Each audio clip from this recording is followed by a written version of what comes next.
Welcome back to our YouTube channel the future nurse 24। এখন কিন্তু তোমাদের এই grade 2 nursing form fill up নিয়ে কিছু কিছু ইস্যু চলছে, যেগুলো কমন ইস্যু। যেমন আমি কয়েকটা বলছি। স্টেপ 1 করতে গেলে এখানে আশা করি ডিসিপ্লিনটা যদি ঠিক চুজ করো, মানে প্রথমে চুজ করার ক্ষেত্রে যদি জিএনএম, পোস্ট বেসিক বিএসসি বা বিএসসি সঠিক চুজ করো, তাহলে ডিসিপ্লিনে আশা করি কোনো প্রবলেম হবে না। স্টেপ 2তে তোমাদের ইস্যু হতে পারে কোথায় না, প্রেজেন্ট অ্যাড্রেস ঠিকঠাক দেবে। এখানে স্টেপ 2তে আশা করি ইস্যু এখানে হওয়ার কথা নয়। ইস্যু হতে পারে যে ফটোতে বা সিগনেচারে বা অ্যাড্রেস প্রুফে অনেকে ইস্যু হচ্ছে যে আধার কার্ড বা ভোটার কার্ড কোনটা দেবে বুঝতে পারছো না। এক জায়গায় দেখো পুলিশ স্টেশনের ঘরে স্পষ্ট লেখা আছে select police station as per your address proof document. এবার কারো ক্ষেত্রে অনেকে বলছে আমার আধার কার্ড, ভোটার কার্ড, যে কোনো কার্ডই হোক, কোথাও অ্যাড্রেস প্রুফে নেই, তোমার পুলিশ স্টেশন দেওয়া নেই। তো তার ক্ষেত্রে তুমি এখন তো কিছু করার নেই, তাহলে যে কোনো একটা পারো দিয়ে দাও।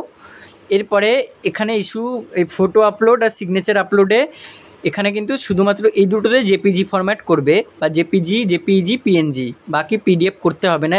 বাকিগুলোতে পিডিএফ করবে। আচ্ছা, স্টেপ 3তে অনেকের ইস্যু হচ্ছে। স্টেপ 3তে যেমন আমার নিজের করতে গিয়েই স্টেপ 3তে আমার লোডিং অপশন চলে এসেছিলো, মানে লোডিং দেখাচ্ছিল, স্টেপ 4-এ যাচ্ছিল না। তাহলে আমি কি করলাম, আবার লগ আউট করে লগ ইন করে স্টেপ 3টা আবার একবার করাতে, তারপরে কিন্তু সাবমিট করাতে হয়ে গেল। এরপর স্টেপ 4 অটোমেটিক্যালি চলে আসলো। এবার ম্যাক্সিমামই যতজন আছে, মানে যারা প্রবলেম ফেস করছে আমাকে জানাচ্ছে, বা আমি নিজের চোখে দেখেছি প্রবলেম ফেস করতে, তার কিসে হয়েছে না, তার হয়েছে কিন্তু এই যে স্টেপ 4-এ তাদের হয়েছে। স্টেপ 4-এ এই 3টে জায়গায় কেউ বলছে হায়ার সেকেন্ডারি রেজাল্ট দিয়েছি, পাস সার্টিফিকেট দিইনি, কী হবে। কেউ বলছে জিএনএমের 3টে ইয়ারের মার্কশিট দিয়েছি, পাস সার্টিফিকেট দিইনি, কী হবে। কেউ বলছে রেজিস্ট্রেশন শুধু দিয়েছি, ওখানে রেজাল্ট দিইনি 3টে ইয়ারের, কী হবে। বা কেউ রেজিস্ট্রেশন আবার পাস সার্টিফিকেট দিয়েছে। দেখো, এখানে আমি তাদেরকে এটাই সাজেশন করব যে এডিট অপশানে জন্য ওয়েট না করে তারা এই 3টে স্টেপকে সঠিক করার জন্য, যদি সমস্ত কিছু সঠিক করে থাকে, এই 3টে ভুল করে থাকে, তাহলে এই 3টেকে সঠিক করার জন্য তারা নতুন একটা ফোন নাম্বার এবং নতুন একটা ইমেল আইডি দিয়ে আবার এটা তো তাদের ক্ষেত্রে কী হচ্ছে, তাদের ক্ষেত্রে এটা পেন্ডিংয়ে পড়ে থাকছে। মানে তাদের যতক্ষণ না তোমরা ফাইনাল সাবমিট করছো, ততক্ষণ কিন্তু তাদের কাছে অ্যাপ্লিকেশনটা যাচ্ছে না। তাহলে তোমাদের কি হচ্ছে, এখানে করণীয়, তোমাদের স্টেপ 4-এ করার পরে কিন্তু সেভ সাবমিটও করা যাচ্ছে না। করতে গেলে কি হচ্ছে, লোডিং অপশন দেখাচ্ছে। ঠিক আছে, তো এই ক্ষেত্রে কি করণীয়, এই ক্ষেত্রে তোমরা এটাকে ক্যান্সেল করতে পারছো না, তখন বলবো তোমরা একটা নতুন ফোন নাম্বার, নতুন ইমেল আইডি দিয়ে তোমরা আবার একটা নতুন করে ফর্ম ফিল আপ শুরু করে সেখানে তোমরা হায়ার সেকেন্ডারির জায়গায় দুটো অবশ্যই দেবে, একটা পাস সার্টিফিকেট, একটা মার্কশিট একসাথে দেবে। আর মার্কসটা অবশ্যই যার যতগুলো সাবজেক্ট ততগুলোর ভিত্তিতেই কিন্তু দেবে। আর জিএনএমেও তাই, জিএনএমে অনেকে কি করেছে, এখানে বোর্ড লিখে দিয়েছে, মানে ওয়েস্ট বেঙ্গল বোর্ড এরকম লিখেছে। তো সেইটা অতটা হয়তো প্রবলেম হবে না, কিন্তু বোর্ডগুলো সঠিকভাবে দেওয়ার চেষ্টা করবে। ফুল ফর্মেও দিতে পারো, শর্টেও দিতে পারো, সঠিকভাবে দেবে। আর একটা কথা, জিএনএমেও 1600তেই আশা করি, আমিও সবাইকে বললাম 1600তেই দাও। কারণ কোনো দাদাদের কাছ থেকে ইনফরমেশন নিলাম 1600তেই দিয়েছে তারা, যারা জব করছে অলরেডি, নাহলে তারাও এতদিন জব করতে হয়তো পারতো না। 2000 দিলে 1800 দিলে, কারণ তাদেরও এডিট অপশন আসতো। তারা আমাকে 1600ই বললো, ওই জন্য 1600ই দিতে বলছি সবাইকে। আর সেখানে কি করবে, এখানে জিএনএমের 3টে ইয়ারের মার্কশিট বা বিএসসির 4টে ইয়ারের মার্কশিট, তার সাথে পাস সার্টিফিকেট, ডিপ্লোমা বা ডিগ্রি সার্টিফিকেট দেবে। আর রেজিস্ট্রেশন যখন এখানে 100, এখানে হচ্ছে স্টেট নেমে যা ওয়েস্ট বেঙ্গল দেবে, এখানে 100 দেবে, ফুল মার্কস আর মার্কস অবটেন্ডে। এবং রেজিস্ট্রেশনের সাথে কি দেবে, বা রেজিস্ট্রেশনের সাথে 3টে ইয়ার বা 4টে ইয়ারের মার্কশিট একসাথে আপলোড করবে। ডিজায়ারেবল কোয়ালিফিকেশনে যদি ডিপ্লোমা না থাকে তাহলে কিচ্ছু করতে হবে না, স্কিপ করে যাবে। এক্সপিরিয়েন্স থাকলে দেবে, না থাকলে নো দেবে। তারপরে এর নিচেই কিন্তু থাকবে বার্থ প্রুফ, তোমার ডেট অফ বার্থ দেবে। ডেট অফ বার্থ দেওয়ার পরে এরপরে হচ্ছে বার্থ প্রুফ হিসেবে সব হচ্ছে ফার্স্ট চয়েস দিতে পারো মাধ্যমিক অ্যাডমিট, যদি না থাকে তাহলে বার্থ সার্টিফিকেট বা যে কোনো গভর্নমেন্ট আইডি প্রুফ, সেখানে নিজের নাম, বাবার নাম এবং ডেট অফ বার্থ যেন অবশ্যই থাকে।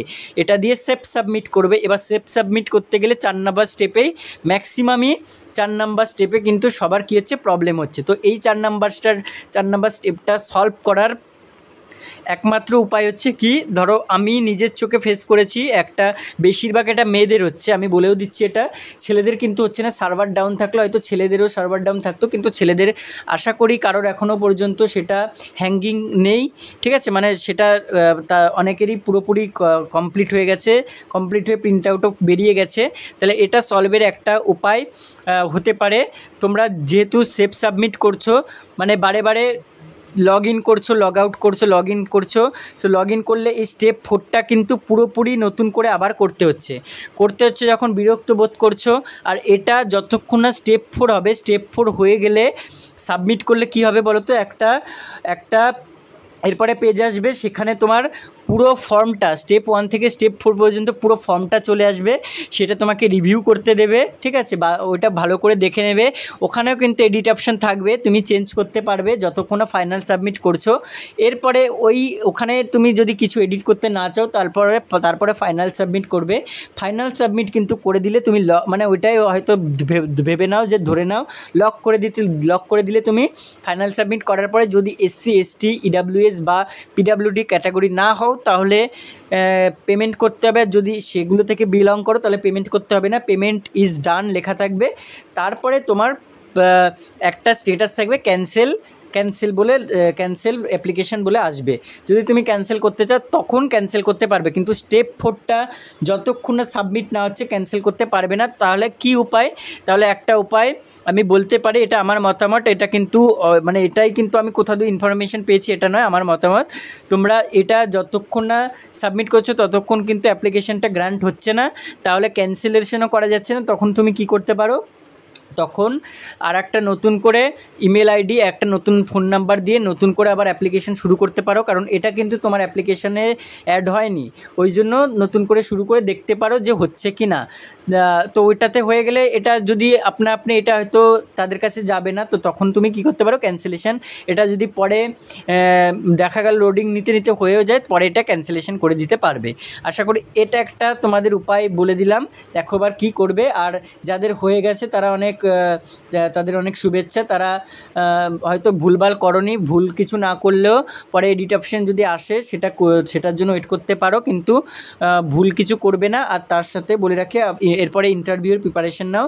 ইন্টারভিউ প্রিপারেশন নেওয়ার জন্য আমাদের একটা নিউ ইন্টারভিউ ব্যাচ 25 তারিখ থেকে শুরু হচ্ছে, সেটা কিন্তু WB গ্রেড 2 ইন্টারভিউ ব্যাচ, সেটা আমাদের 25শে আগস্ট 2025 থেকে শুরু হচ্ছে। ওই ব্যাচটার ফুল ডিটেলসের জন্য তোমরা আমাদেরকে বা আমাকে বা শোভন সাঁতরাকে কল করতে পারো। আমার এখানে ফোন নাম্বারটা দিয়ে দিলাম, 8918484026, এটা হচ্ছে আমার ফোন নাম্বার, ঠিক আছে। এখানে অন দ্য স্ক্রিনে আরেকবার নিচে দিয়ে দিচ্ছি, এখানে যদি না বুঝতে পারো 8918484026, এটা আমার মোবাইল নাম্বার, তোমরা কন্ট্যাক্ট করবে।